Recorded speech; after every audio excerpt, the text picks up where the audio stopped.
fleshed out beforehand and offers some new territory, actually. And the first thing I really want to talk about is Kate Beckinsale and the character Celine. Without her on the best part, she kicks so. Freaking lichens.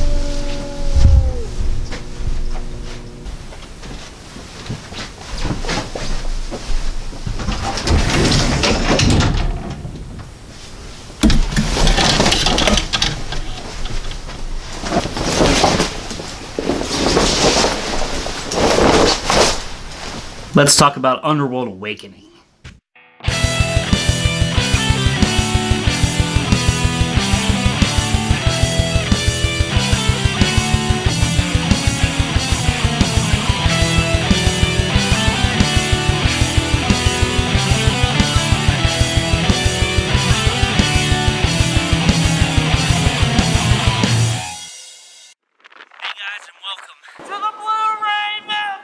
Underworld Awakening stars Kate Beckinsale, Theo James, Charles Dance, Michael Ealy, Kristen Holden-Reid, India Isley, and is directed by Marland and Stein. Underworld Awakening starts out a bit differently. Humans, who haven't really been much of an impact on the Underworld storyline up until this point, now know of the existence of vampires and lichens. Now they want to cleanse the world of them.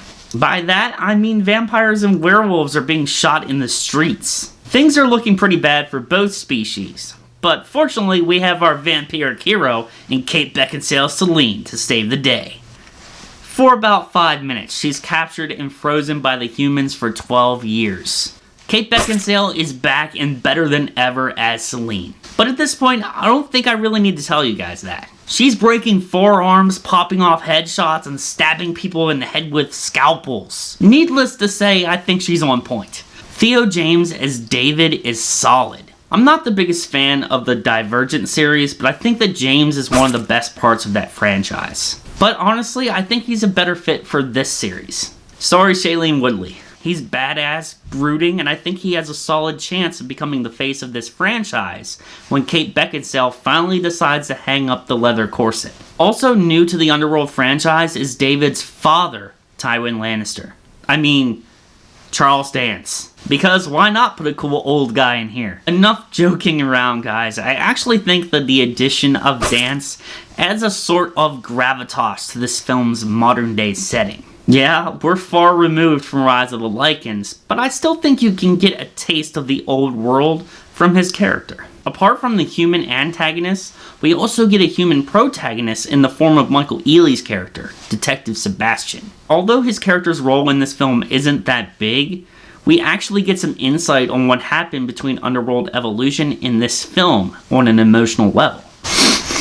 I promised myself I wouldn't cry this time. Rounding out the group of new faces, we get Celine's daughter, Eve. Eve is played by India Isley, and her character really pulls out the feels, guys. Celine is going through some rocky times in this one. Most of that is due to the almost complete absence of Michael Corvin's character. Guys, I really wanted to be in the writing room for this move. We really need to breathe some life into the Michael Corvin character. You guys got any ideas? I got it. I got the idea. Okay, let's hear it. Are you ready for this? Yeah, go ahead. Are you ready for this? Yes. Tell me. Let's completely remove him from the series entirely.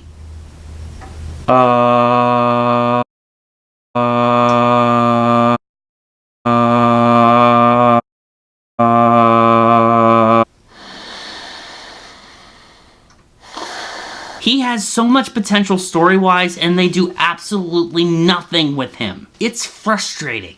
Len Wiseman, I know you wrote this story.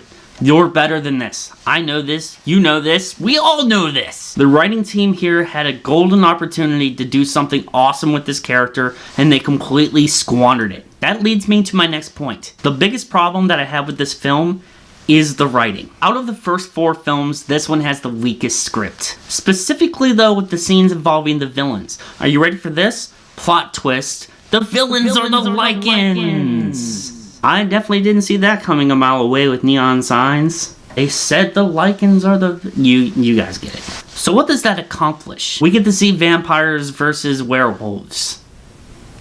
Just like the first film. And the third film. And parts of the second film. It's not like I wanted to see the vampires and the Lycans team up against this new human threat. Nope, that wouldn't be new. Not at all. That brings me to Kristen Holden-Reid's character of Quint, who I didn't even know had a name until I looked at the IMDb page. Fans of Lost Girl will know that this guy is awesome. He's capable of much more of what we got from him. What did we get? Well, we got a lot of this.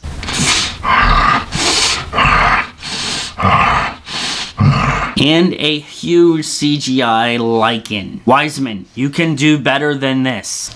Alright, Zach, let's get back on track. As far as the cinematography goes, this one is slick. This has to be the best looking film in the series. If you have the opportunity to watch this on a TV that has 4K capability, do it. You will not be disappointed. The action is what we come to expect in the Underworld franchise at this point. I know, the action is over the top.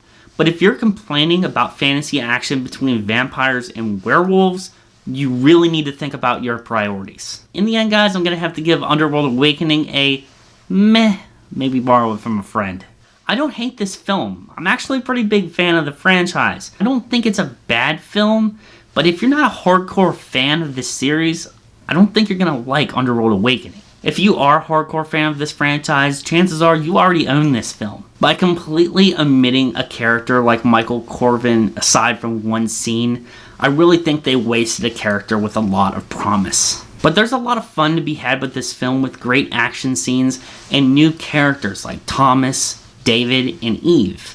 Alright guys, that's been my review of Underworld Awakening. What did you think? Let me know down in the comments down below. If you like this video and you want to see my review of Underworld Blood Wars, best way to do that is to hit that subscribe button.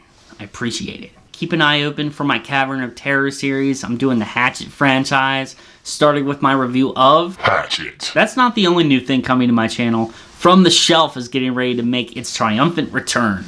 I haven't quite decided what film I'm going to do yet in that series, but I have it narrowed down to a couple films. So I'll be getting a new From the Shelf video to you guys very soon. Follow me on Facebook, Twitter, Instagram, and LetterBoxd because you know I have them. But most importantly, guys, this has been Zack versus the Blue Ray Mountain.